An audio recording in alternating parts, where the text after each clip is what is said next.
Compliance officers' jobs are getting tougher than ever. Want to see how your program stacks up? Today, we are diving into the 2026 Ethico Benchmark Report. Today, we're going to be talking about the biggest metrics that you care about most that indicate the health of your program. Today's video is going to give you all the benchmarks across the various aspects of your program so that you can compare your own progress to where you might want to be. At the end of the day, the best benchmark for any organization is yourself, but you must be in a continuous improvement mode if you're ever going to move these metrics in the right way and be able to show up like the business person your organization needs you to be. Let's dive in. Today, we're going to be going over trends in case closure time, issue anonymity, reporting channel use, issue categories, issue substantiation, awareness types, reporter types, issue sequence, and of course, the granddaddy of them all, average reports per 100 employees. Let's get started. Case closure time averaged 24 days in 2025, up a couple of days from last year. This was driven primarily by a larger proportion of multi-step, more complex cases going through investigation teams. Investing in automated workflows, investigation infrastructure, and investigation approvals helps teams in the context of more complex cases still keep that average rate well below that 30-day best practice. Why is timely resolution such an important metric to measure? Well, it indicates overall investigation efficiency, and it also shows the extent to which your process is on the rails. Our job is to make sure that investigative equity is a hallmark of our compliance operation, and that means every case is treated the right way. Remember, we want to close cases as fast as possible, but no faster. There is always going to be cases that are extremely complex that are going to age out beyond that 30-day average. But setting some kind of a benchmark for your organization, publishing that at least among your team, and trying to drive toward it is the best way to ensure that continuous improvement takes hold in your compliance department. So let's double click on that aggregate average of case closure time and see how that's distributed across four major buckets of time: 0 to 30 days, 30 to 60 days, 60 to 90, and over 90 days. Despite more complex cases running through investigation teams last year, we saw a 2% increase in that first bucket, that 0 to 30 day bucket, increasing from 79% to 81%. That was pulled from greater age buckets, primarily from the over 90 day bucket and the 30 to 60 day bucket. What we find is, on average, most cases that get sort of caught up, that could be closed a little bit faster, end up living in that 30 to 60 day bucket. So look for opportunities there to improve, either by leveraging more automation, better process adherence, or leveraging investigation workflows such as investigation approvals to ensure that that investigative equity is built directly into your process and built directly into your system. Issue anonymity is a critical metric for you to be dialed in on. It is an indication of broad corporate trust and indicates the extent to which your employees or your stakeholders actually believe in the protections that you have put in place to drive them to speak up and share more of this risk intelligence. Last year, we saw identified reporter rate fall from a trailing 4-year average of about 72.5% down to 68%. So this 4.5% reduction was driven by several exogenous factors, several macro factors that are influencing all of our workplaces. DEI rollbacks, AI anxieties, and general tightening of the belt as we enter a period of economic uncertainty creates the circumstances where people have things to share, but they're in their self-preservation mode. So there's a lot you can do to help drive this identified rate up, and it usually rests on better follow-up, better remediation plans, checking in with reporters and making sure that they understand the protections that are in place, and having smart FAQs and smart communication that lets people really understand the investigation process and the information you need to do your job. Set some goals around where you're at, whether that's on a category basis or just in aggregate. Set some goals around where your reporting rate is and share those with the broader organization. Make your problem the organization's problem and share the steps that you're taking to ensure that they understand the protections that are in place so that they feel more comfortable being identified in the reporting process. So now let's talk about anonymity rates from an industry perspective. Utilities and telecom hit an all-time high at almost 80% identified rate, and industrial materials hit a strong recovery at 72%. As you can imagine, the identified rate or anonymous rate is greatly influenced not just by your industry, but by the types of issues coming through your channel. There's a disproportionately higher anonymous rate on HR issues and a significantly lower on issues such as InfoSec and privacy type concerns. Make sure, regardless of your industry or regardless of the types of information you're trying to get, you are conveying clearly the protections that are in place and how serious you take people's confidentiality and anonymity.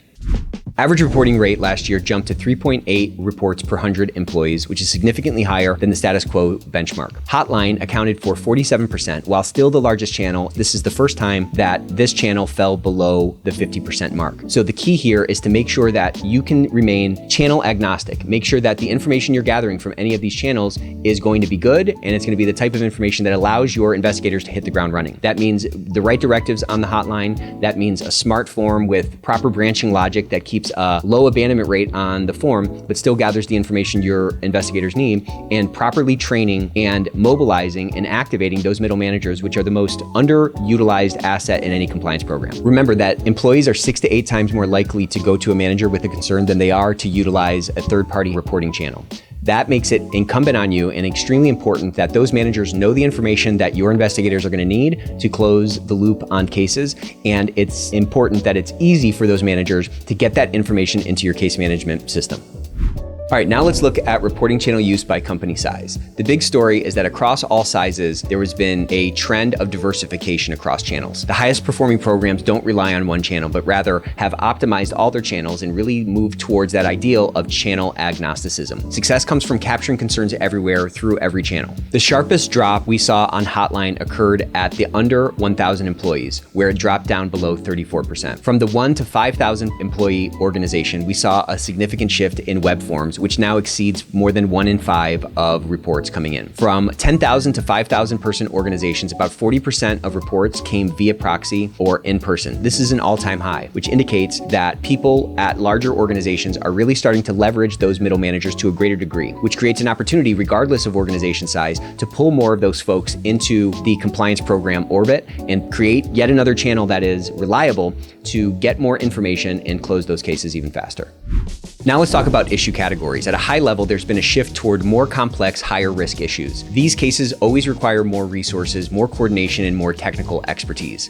So programs have to invest in investigation infrastructure in order to keep pace as the complexity of our businesses continues to expand and the rate of more complex cases continues to increase. We saw HR cases drop, which have fallen about 10% from a proportionality perspective. They fell about 10% since 2018, down to about 22.7% last year. Environmental health and safety has declined significantly post-pandemic and accounted for about 11% of total cases last year. Now, this is interesting.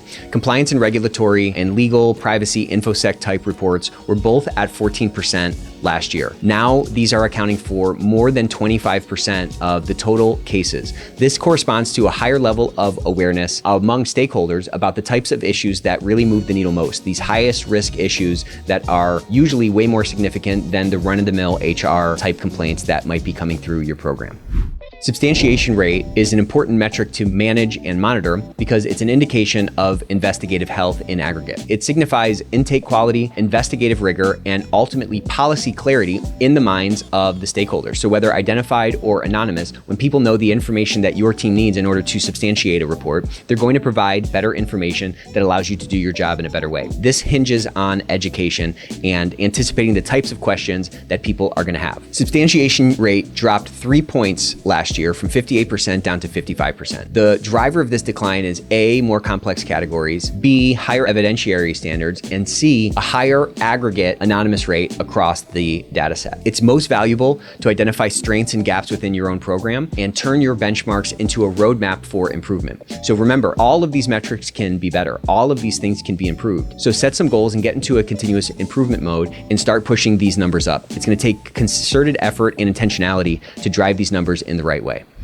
So one of the most striking data points that gave me chills last year was this jump in fully anonymous reports. So when we're talking about reporter types, we're talking about vendor, employee, related party, or not identified at all. So this jumped to 12%, up from about 2% last year. This is the largest single shift in any metric in our entire history. And this was driven really by employees perceiving that even basic identification is risky. What does that tell you? It tells you that there's more risk out there than you know, and that the people that are reporting are still using the channel, although they are really in this self-preservation mode. That's a huge opportunity for you to improve the impact on the employee experience and the impact of your program across your organization. Employee reports accounted for about 50% of total reports last year, up from about 44% in 2024. Vendor contract reports hit their historical norm of about 2.2%. And so the key insights here are that the biggest concerns are internal reporters feel unsafe being identified. Huge opportunity to rectify that, huge opportunity to address that across your stakeholder group. It also signals an urgent trend for trust building and protective measures within the program. You've made investments in third-party reporting. You have policies that are in place. Your team is full of people that are trying to do their job and leave the world better, so to speak. It's up to you to make sure that that message is delivered and believed and adopted by the stakeholder group. And if you start to do that, you'll start to see that identified rate really skyrocket and the anonymous rate start to fall. But this is the biggest opportunity we've seen across all the years of doing this benchmark report to address a major concern that seems to be happening across the entire economy. Awareness types is a really important metric to keep your eye on because it tells you how reporters understand how to report, where they found out about the line. Internet remains the dominant channel, accounting for over 60% of reporter awareness, which makes it extremely important that you have created the circumstances for success and have created some kind of an ethics portal that people can Google in order to find out the hotline number or fill out a form online. Word of mouth accounted for about 17%. That has been pretty stable over time, but we've seen a significant drop from about 1 in 5 historically down to about 1 in 7 last year related to printed materials. Obviously, this corresponds to more people and a work from home environment, which means that you have to shift in real time and make sure that this communication or make sure that this quote unquote marketing for your lines is finding people where they're at. Other emergent trends is that other communications increased, it more than doubled year over year. So this is an indication that more and more compliance departments are using non-traditional channels to get the information out about their Speak Up program and the channels that are available for folks. So this shift toward digital first awareness has continued. Rise in other category that I just mentioned signals that there's more and more evolving touch points being utilized by more and more programs out there. And programs should invest in and adapt to how employees are actually discovering reporting options. You have to go to where the eyeballs are. Your follow-up rate is an important metric for you to keep an eye on. It is the proportion of total cases attributed to follow-ups versus original issues. Last year, 88% of total cases were original issues, with 12% of those being follow-ups. That 12% has remained pretty flat over the last several years. You can drive this rate down, this follow-up rate down, by a couple of different things. High-quality intake, better education of your stakeholders where they know what to expect from the investigation process, and active investigator communication. Whether somebody is anonymous or they're confidential or they're fully identified, you should be taking steps to make sure that those reporters know that you're taking their issue seriously and providing them with updates along the way. Also, best practice, of course, is to make sure that you're following up and closing the loop at the end of every investigation. Of course, you want to balance confidentiality, but also sharing some of that transparency can really build the circumstances for trust that create a container, your organization, that drives more participation and a lower sort of negativity bias across the employee base. You're likely only getting a small portion of the total risk intelligence that's available in your organization. Looking at your average reports per 100 employees gives you an indication on, are people speaking up more or are they speaking up less? So despite higher anonymous trends last year, despite all the increased anxieties across all industries in our economy, we saw this gold standard, this North Star metric increase to 3.8%, the highest point it's been since the pandemic. This recovery occurred despite these high retaliation fears that we talked about. So while people are in self-preservation mode, while these anxieties are washing across the organization, they're still engaging in our Speak Up channels. So that creates a real opportunity for us to double down on that and address those fears and bring more people into the risk management apparatus that is your compliance program. So accessible multi-channel intake, visible Speak Up culture, continual follow-ups, building in follow-up steps in your remediation plans that should hopefully be built into your system are all levers that you can pull to help bring, like I said, more people into this process of identifying risks in the organization and ultimately adding more enterprise value. So this is the primary metric that boards want to look at to kind of justify or indicate compliance investment. Higher rates always correlate with lower organizational risk. Don't take for granted the rule of thumb that we all know that more reporting is better. There's likely people at the executive level or maybe the board level that still have that old school mentality that, hey, no news is good news. There's tons of studies out there. There's tons of materials that you can point to. But just, I'm saying, don't take for granted the fact that everybody is looking at reporting rate the same way. I'm consistently surprised at some of the roadblocks or the impediments that clients that I deal with or prospects that I deal with face within their organization due to this critical misnomer that exists at the executive level. So use your reporting rates as evidence of program value. Tie your reporting rates to other metrics that are indications of some of those positive externalities that a strong Speak Up program can indicate, and use the things in front of you to drive continuous improvement within your program.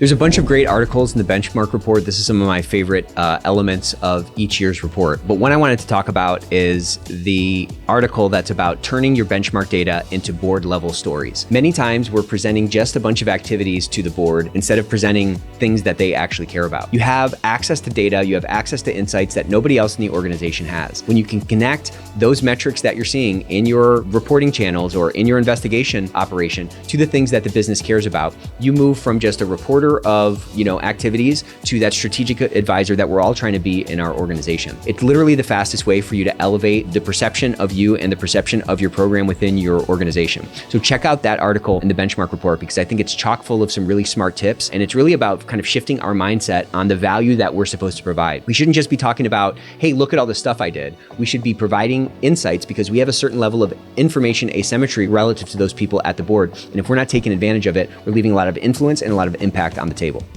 So download the full benchmark report and look for the additional insights that are coming on the breaking down the numbers pages. These are some of my favorite pages in the entire report because we're looking at a particular metric cut against another metric, substantiation rate by category or anonymity rate by reporting channel. Those are great hints on numbers that you can combine and look for correlations between in order to direct your efforts toward the things that matter most. The best benchmark for your program is your program. Look historically and look for new clues in the data that you're provided. So click the link in the description and download the 2026 Ethico Benchmark report today.